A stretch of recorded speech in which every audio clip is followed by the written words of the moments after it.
क्योंकि भारतीय जनता पार्टी संविधान की आत्मा को मारना चाहती है। और मैं धन्यवाद व्यक्त करना चाहता हूं इस देश की महान जनता का। कैसे आत्मा मारना चाहती है? मैं कौन बता रहा लेकर हूं, आया मैं बता रहा 2023 में महिला आरक्षण बिल? बता रहा हूं जिसे सर, कानून किसने बनाया? ये न पिछड़ों की आवाज सुनना चाहते हैं। ये वो पार्टी है जिसने आज तक अपना कोई अध्यक्ष किसी महिला को नहीं बनाया। अभी बदत है भाई, अभी बदत है। आपने बनाया?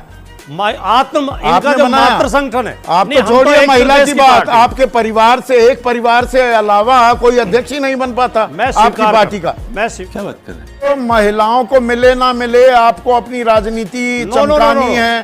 पीडीए पिछड़ों का भी आए, उनकी भागीदारी, उनकी हिस्सेदारी पर करेंगे लड़ाई। जातिगत जनगणना आने दो, तब रायता और फैलाएंगे। उसके बाद जब 2024 में भारतीय जनता पार्टी को लगा अब तो उनकी नैया डूबने वाली है 2029 में, हम अपनी तरफ लाने की कोशिश नैया डूबने वाली है। हर जगह चुनाव जीतते घूम रहे हैं बीजेपी वाले। नैया कहां डूब जाएगी आशुतोष? जनगणना शुरू अब की है ताकि ये 29 तक चली जाए और उसके बाद आप तरह तरह के हथकंडे अपना रहे हैं। हथकंडे तो आप अपना रहे हैं ना। सरकार को आर्टिकल 1 आप महिला आरक्षण पर बौखला गए कि क्रेडिट ले जा रहे हैं नरेंद्र मोदी, तो पिछड़ा कार्ड खेल दो। तो हेलो दोस्तों, नमस्कार, जय जय श्री राम। दोस्तों आज का एक और डिबेट वीडियो काफी धमाकेदार होने वाला है, क्योंकि आज के डिबेट में हमें देखने को मिलने वाले हैं न्यूज एंकर संदीप चौधरी। दोस्तों आज का डिबेट महिला आरक्षण बिल को लेकर चलने वाला है, जिसमें विपक्ष के सभी प्रवक्ता डिबेट में बैठकर इसका विरोध कर रहे थे। फिर उसके बाद न्यूज एंकर संदीप चौधरी ने इनकी डिबेट में ऐसी क्लास लगाई है जिसे देखने और सुनने के बाद आप सभी को आनंद आ जाएगा। तो आज के इस डिबेट में आप लोगों से अनुरोध है, आप लोग शुरू से लेकर अंत तक बने रहिएगा, पूरी डिबेट को ध्यान से सुनिएगा, तभी आप सभी को यह पूरा डिबेट समझ में आएगा। और वीडियो अगर आप लोग को अच्छी लगेगी तो वीडियो को लाइक कर दीजिएगा, चैनल को सब्सक्राइब कर लीजिएगा।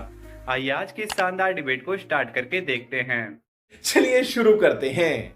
देखिए, ये बहुत गहराई से समझने की बात है कि महिला आरक्षण की आड़ लेके मोदी जी और उनकी सरकार परसीमन में धांधली करना चाहते हैं। अच्छा, परसीमन बिना जनगणना कराए, बिना जाति जनगणना कराए और बिना परसीमन आयोग के सरकार खुद परसीमन कर ले, खुद विधानसभा लोकसभा की सीटें बना ले। इस तरह की पावर माननीय मोदी जी चाहते हैं, जो कि गैर संवैधानिक है। और मैं संदीप जी पहली बार दे रहे हैं, गृह मंत्री कह रहे हैं कि मुझे 1 घंटा दे दो, कल बोले 1 घंटा दे दो, मैं संविधान संशोधन विधेयक में बदलाव कर दूंगा और 50% सबका होगा, बराबर होगा। गृह मंत्री और माननीय प्रधानमंत्री जी के आश्वासनों की साख इस देश में अब कोई बची नहीं है। हमारे प्रधानमंत्री ने भी कहा था कि मुझे 50 दिन दे दो नोटबंदी के बाद। नोटबंदी के कष्ट से अभी तक लोग नहीं उभरे हैं, 50 दिन तो बहुत पीछे रह गए। मैं कहना ये चाहता हूं कि ये अपने तरीके से सीटों का परसीमन करके और अपना राजनीतिक उल्लू सीधा करना चाहते हैं महिलाओं की। इसमें क्या उल्लू सीधा हो रहा है? मैं बताता महिलाओं का हक नहीं मारा जा रहा क्या? हर कोई महिला के साथ भी खड़ा है, पर दरअसल कोई नहीं खड़ा है क्या? नहीं, मैं स्पष्ट कर दूं। आप मुझे परसीमन का अधिकार दीजिए, मैं उत्तर प्रदेश में विधानसभा की 200 सीट ऐसी बना दूंगा जिनमें बीजेपी की जमानत नहीं बच पाएगी। मैं गारंटी देता हूं आपको।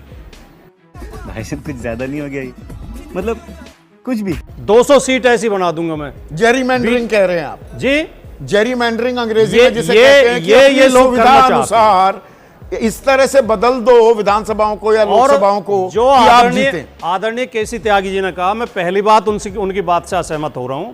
मैं उनसे असहमत अक्सर होता नहीं हूं, बहुत विद्वान व्यक्ति हैं और मैं उनका बहुत सम्मान करता हूं कि ये सेलिब्रेशन का दिन नहीं था, ये सेलिब्रेशन का दिन था। जो लोकतंत्र में और संविधान में विश्वास रखते हैं उनके लिए ये खुशियां मनाने का दिन था, क्योंकि भारतीय जनता पार्टी संविधान की आत्मा को मारना चाहती है। और मैं धन्यवाद व्यक्त करना चाहता हूं इस देश की महान जनता का। कैसे आत्मा मारना चाहती है? कौन लेकर आया 2023 में महिला आरक्षण बिल? जिसे कानून किसने बनाया? सर मैं उसी पे आ रहा हूं। हाँ।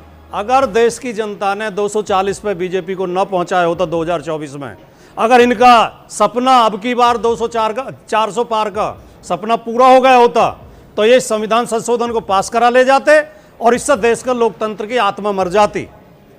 शर्म करो शर्म। ये बिना जनगणना के, बिना जाति जनगणना के, बिना पिछड़ी, दलित, आदिवासी, अल्पसंख्यक महिलाओं को अधिकार दिए इस देश में वही सामंतवाद थोपना चाहते हैं, जिस सामंतवाद से उभरने का प्रयास ये देश कर रहा है बाबा साहब के संविधान के माध्यम से।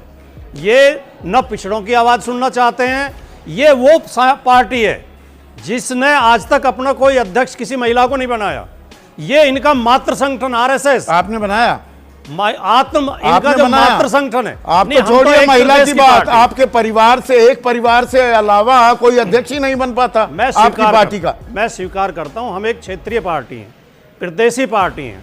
क्षेत्रीय पार्टियों का चरित्र इसी तरह का होता है, कोई भी क्षेत्रीय पार्टी हो, चाहे नीतीश कुमार की पार्टी हो, चाहे इनकी तो मतलब राष्ट्रीय पार्टी कभी नहीं बनेंगे, या अपनी तासीर, अपनी फितरत, अपना चरित्र नहीं बदलेंगे। देखिए मैं संदीप जी, मैं एक सच्चाई बोलता हूं, ये मैं कई बार बोल चुका हूं टीवी शोज में कि क्षेत्रीय पार्टियों का चरित्र अलग तरह का विमल होता व्यास है हमारे दर्शक, वो कह रहे हैं असल में सभी को महिलाओं का वोट तो चाहिए लेकिन आरक्षण कोई नहीं देना चाहता। असल बात यह है, इसीलिए ये गोल गोल घूम रहा है। कितने सालों से महिला आरक्षण की बात हो रही है, ईमानदारी से बताइए। आप तो पत्रकार भी रहे हैं भाटी साहब, 90 के दशक से, तब मैं कॉलेज में था, तब से चर्चा चल रही है। 72वां 73वां संशोधन कब आया था? 92-93 में। मैं आपके सवाल का जवाब देता हूं आधी मिनट में। महिला आरक्षण हम क्यों लेकर आना चाहते हैं? सामाजिक न्याय के लिए, क्योंकि महिलाएं सामाजिक असमानता का शिकार हैं। उसी सामाजिक असमानता का शिकार दलित और पिछड़े भी हैं, नहीं आदिवासी भी हैं। वहां आपका सामाजिक न्याय क्यों मर जाता है? आप दलित आदिवासियों को अधिकार क्यों नहीं देना चाहते? तो महिलाओं को मिले ना मिले, आपको अपनी राजनीति चमकानी है। पीडीए पिछड़ों का भी आए, उनकी भागीदारी, उनकी हिस्सेदारी पर करेंगे लड़ाई। जातिगत जनगणना आने दो, तब रायता और फैलाएंगे। हमारे साथ ये आप भी राजनीति कर रहे हैं अगर बीजेपी कर रही है तो। चौधरी साहब हमारे साथ अन्याय मत करिए। हमारे नेता श्री मुलायम सिंह यादव जी ने भी सदन के अंदर कहा था 33 के बजाय 50% आप दीजिए। ये अगला सवाल आ गया, पिछड़े वर्गों की महिलाओं के लिए रखिए। रांची वासी हैं, कह रहे हैं आधी आबादी को आधी हिस्सेदारी क्यों नहीं है? 33 देने में पसीने छूट रहे हैं। तो मैं तो कह रहा हूं, हमारे नेता ने तो कहा था 50% दीजिए। आज भी हमारे राष्ट्रीय अध्यक्ष अखिलेश यादव जी कह रहे हैं 50% दीजिए, लेकिन पिछड़े और आदिवासी दलित महिलाओं के लिए उसमें कोटा रखिए, क्योंकि अगर ये नहीं किया जाएगा तो इस 33% आरक्षण में एक ही वर्ग की महिलाएं आ जाएंगी ना, एक ही वर्ग की महिलाएं, वो एक ही वर्ग की। हाँ, वो और ये अन्याय होगा, वो अंग्रेजी बोलने वाली।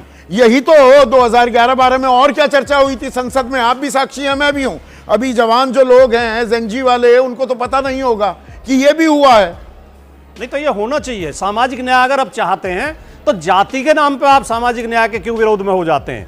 आपके अंदर इतनी जातीय घृणा क्यों है? आप इस देश में सामंतवाद को क्यों जिंदा रखना चाहते हैं? सबके अपने अपने एजेंडा है क्या आशुतोष? और ये महिला आरक्षण ये तो सिर्फ एक बहाना है, सबको अपनी अपनी राजनीतिक नफे नुकसान को साधना है। देखिए संदीप जी, आज मुझे ईमानदारी से मैं बोलूं तो मुझे केसी त्यागी जी से बड़ी निराशा हुई। वरिष्ठ है, उनका सम्मान है, लेकिन जब आपने उनसे ये सवाल पूछा कि क्या महिला आरक्षण बिल पास हुआ या पास नहीं हुआ, तो उन्होंने सवाल का जवाब नहीं दिया। बोल उसके अलावा उन्होंने बीटिंग अराउंड द बुश किया। हकीकत क्या है? अगर ये सरकार ईमानदार होती तो 543 में से 33% रिजर्वेशन महिलाओं को दे देती और 2024 में वो लागू भी हो जाता। 75 ना होती, सांसद 180 होती, सीधा है। बिल्कुल बिल्कुल। और उसमें आपने दो ऐसी शर्तें लगा दी कि ये चीजें अगले 2034 तक भी नहीं लागू होती। उसके बाद जब 2024 में भारतीय जनता पार्टी को लगा अब तो उनकी नैया डूबने वाली है 2029 में, तब वो आनन फानन में ये लेकर आए हैं कि भैया अब महिलाओं को कम से कम अपनी तरफ लाने की कोशिश करो। डूबने वाली है, हर जगह चुनाव जीतते घूम रहे हैं बीजेपी वाले। नैया कहां डूब जाएगी आशुतोष? चेंज ऑफ हार्ट भी हो सकता है। सरकार को लगा बहुत डिले हो रहा है 34 तक, क्यों महिलाओं का हक वंचित हो, इसलिए वो अपनी भूल सुधार कर रहे हैं। आप थोड़ी दरिया दिली दिखाकर विश्लेषण क्यों नहीं कर रहे हैं बीजेपी का? नहीं, मैं बहुत दरिया दिली लगा के विश्लेषण कर रहा हूं, इसलिए मैं ऐसे शब्दों का इस्तेमाल नहीं कर रहा हूं जो मुझे करना चाहिए। दरअसल संसद के बहाने इस देश के माध्यम इस देश के साथ धोखा किया जा रहा है। चुप कर बे कुत्ते। अरे भाई, महिला आरक्षण बिल गिरा ही नहीं, गलत खबर है, फेक न्यूज है, भ्रामक खबर है। फेक कानून है एक महिला आरक्षण कानून। ये अनपढ़ लोग हैं जो इस वक्त मीडिया के अंदर हैं, इनको पता ही नहीं कि 2023 में महिला आरक्षण बिल पास हो चुका है। और वो तो अधिसूचित भी हो गया, मतलब भूल भी गया हो कोई तो 2 दिन पहले अधिसूचित किया गया है। वो लागू तब होगा जब जनगणना हो जाएगी 26-27 में, उसके आधार पर परिसीमन होगा। तो ये तो बहुत लंबी कवायद हो गई। सरकार भूल सुधार कर रही है, उसमें दिक्कत क्या है? मेरा मूल सवाल ये शर्त कौन सरकार लेकर आई? मोदी सरकार लेकर आई। अरे अगर गलती मोदी हो गई सरकार भाई, वाकई में गलती भी हो जाती है, गलती से मिस्टेक हो गई, अब उसको करेक्ट कर रहे हैं। ये इतने समझदार लोग हैं, ये गलतियां नहीं करते। आलोक शर्मा, जो आप बोलोगे वो कानून हो जाएगा क्या भाई? पहले आधार 2026 का सेंसस था, अब 2011 का सेंसस कर रहे हैं, बदलाव कर रहे हैं, नई सीटों का क्षेत्र निर्धारण। भाई लंबा टाइम लग जाएगा, वरना कब तक इंतजार करते रहेंगे? 2034 तक चली जाती बात। संदीप भाई, इनका वुमेन रिजर्वेशन या महिलाओं को अधिकार देने का कोई इरादा ही नहीं।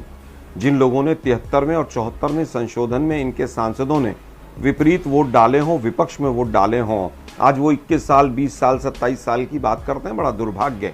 हमने तो राज्यसभा से 2010 में ये बिल पास करा दिया था। 10 साल तक मोदी जी की पूर्ण बहुमत की सरकार रही, जिसमें बीजेपी का अकेले अपने बल पे पूर्ण बहुमत था। तो लोकसभा में क्यों नहीं पास करा दिया आपने?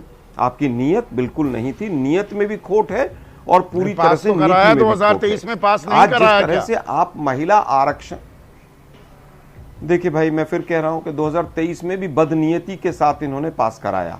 जनगणना शुरू अब की है ताकि ये 29 तक चली जाए, और उसके बाद आप फिर तरह तरह के हथकंडे अपना रहे हैं। हथकंडे तो आप अपना रहे हैं ना सरकार को। अब की जातिगत जनगणना अब सरकार ने जनगणना में शामिल कर ली।